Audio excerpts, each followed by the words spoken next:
గోమూత్రం గోస్పర్శ అన్ని రోగాలకు దివ్య ఔషధమని గోశాల వ్యవస్థాపకులు కొండూరు సాయిబాబా సుమన్లు అన్నారు.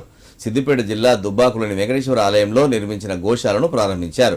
ఈ సందర్భంగా వారు మాట్లాడుతూ గోవులు కూడా మనుషులలో ఒక భాగమని, వాటి పేడ మూత్రం స్పర్శ అన్ని రోగాలను నివారిస్తున్నాయన్నారు. ప్రతి దేవాలయంలో గోశాల ఏర్పాటు చేసి గోవులను సంరక్షించాలని పిలుపునిచ్చారు.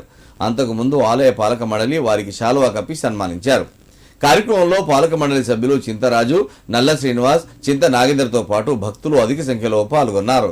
మాకంటూ ఒక గోశాల ఉన్నది. ఇక్కడ వెంకటేశ్వర స్వామి ఆలయం చాలా వైభవంగా ఉంది.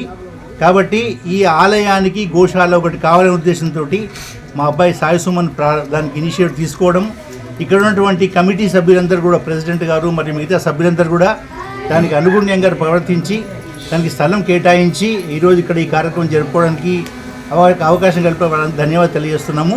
ఇలాగే ప్రతి ఊర్లో కూడా ఒక గోసంతతి రావాలి, ప్రతి ఊర్లో కూడా గోశాల వెలియాలి.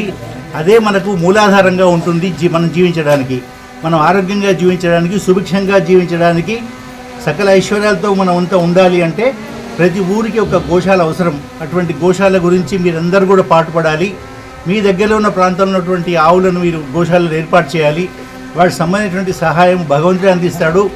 భగవంతుడికి వెంకటేశ్వర స్వామికే గోవింద అంటే గోవింద స్వామి అని మేము మా గోశాల నుంచి గోవింద అని మేము చెప్తున్నాం వెంకటేశ్వర స్వామికి.